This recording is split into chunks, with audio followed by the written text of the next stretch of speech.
Just last week, we got a new trailer regarding Dragon Ball Daima, and it was not only visually stunning, but also gave us a bit more info on what to expect for the upcoming Dragon Ball series. As such, with this series being less than a month away for its premiere, I decided to point out certain details that you may have already known or missed within the latest trailer.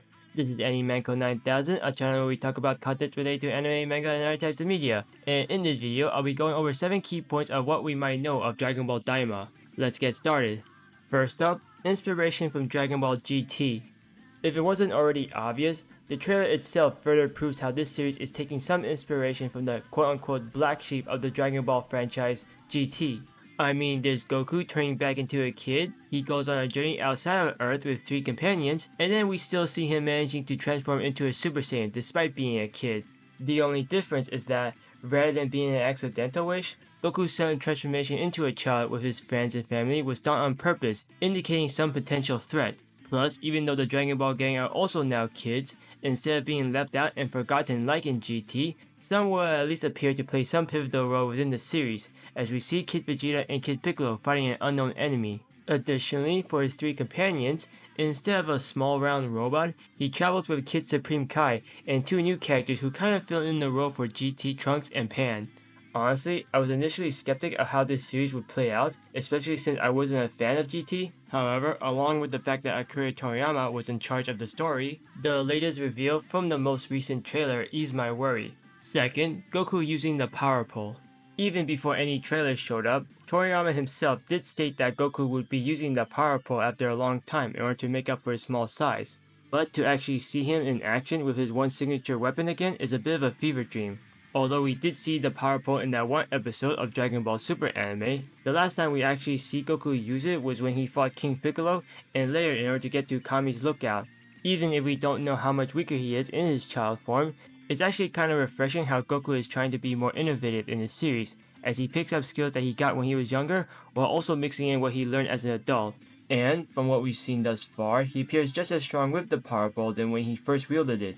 Maybe we can see Goku use it in conjunction with his Super Saiyan form. Now, if the series also brought back the Flying Nimbus, it would have been a complete set. Third, the story's timeline. While it wasn't stated where exactly the story might be, I suspect it takes place somewhere between certain events within the Super series. Sure, we don't have enough proof, and we don't see Whis or Beerus in any trailer, nor are we certain if they will appear at all in Daima. The only proof we have is the appearance of Kibito and Supreme Kai. If you recall, at the end of the Buu saga and during the events of the God of Destruction saga, both Supreme Kai and Kibito were still fused together as Kibito Kai. By the time we reached the Universe 6 Tournament saga, Goku and his gang would see the two again now defused, so we know at the very least the story of Daima should take place sometime after that. Now, where specifically, that's a bit tricky, and it's hard to know the exact time span between each saga. And we can't be certain if it's after the Superhero Saga, since we don't even know what the Dragon Ball gang currently looks like in their adult form before turning into kids. I mean, you could argue that the story of Daima may take place in another timeline that is technically non-canon, like that of the Dragon Ball Z movies, but is made by Toriyama, and anything made by him and Toyotora is likely canon within the main Dragon Ball timeline. Fourth, the exploration of a new world. In the latest trailer, it talks about Goku and the Supreme Kai going on a journey to an unknown world. And, as it turns out, this new world happens to be the Demon Realm. You can tell based on how the residents that Goku and company have been encountering so far are demons. And what's crazy about this is that this is technically the first time we will get more information about the Demon Realm in the canon storyline. Back in Dragon Ball Z, the realm was only mentioned once when Deborah was first introduced during the early beginning of the Buu saga, but we never really get any more info out of that. Additionally, the only glimpse of what the Demon World may look like is that one location that Deborah and Gohan were fighting in, and mind you, it's not really the Demon Realm, but something similar to it. The only expansion we ever got about the realm is from that Dragon Ball Heroes arcade game, but it's not really canon, especially since Toriyama has no involvement with it, except maybe some character design. So, it'll be very interesting to know what the Demon World really looks like, especially for the fact that we are finally getting a chance to explore more about it. Fifth, the introduction of the series' main antagonists. From the latest trailer, it also fully introduced 3 of the main antagonists of the series. And now that we know that the setting will take place in the Demon Realm, we know that the small one with the clown appearance and the female one are demons. But as for the third, he appears to be one of the core people, beings who will eventually hold the title of Kai and Supreme Kai. And what's interesting here is that core people and demons are usually enemies, so as to why he decides to join them is a bit unclear, but he appears to hold some sort of grudge against the Supreme Kai of Universe 7, so it must be a personal matter. We also don't know what their motives are, but it must be important enough that they want no interference, since it's clear that they are responsible for turning Goku and his gang into kids, as they do see them as some sort of threat to their plans.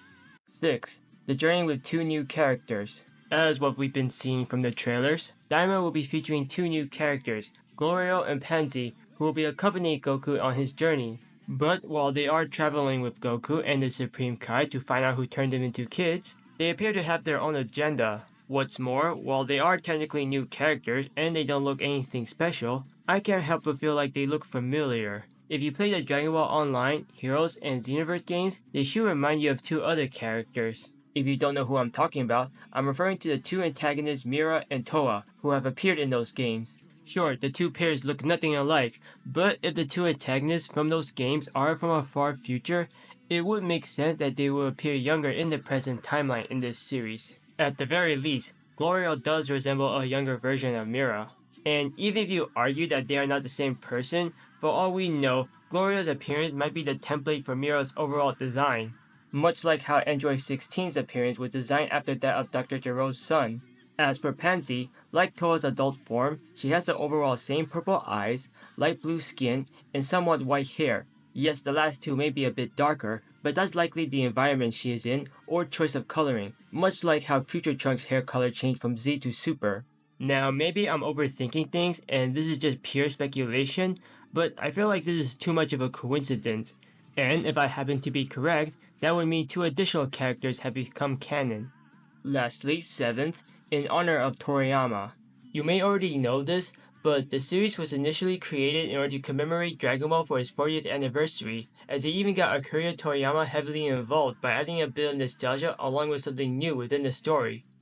However, after his sudden passing, this series was made with even more importance as it now also dedicates and honors Toriyama's contribution to the series. From the trailer alone, we can see how the animators really put their heart out into making sure this is one of the best series he came up with, as it traces back to his original roots of how Dragon Ball started, with Kid Goku going on another grand adventure. And considering how Dragon Ball Daima is Akira Toriyama's last work related to Dragon Ball, this will not only be exciting, but also very emotional. Anyway, that's about it within this video. What do you think about this? Just leave a comment down below, and if you want to hear more content related to anime and manga, just hit the like and subscribe button.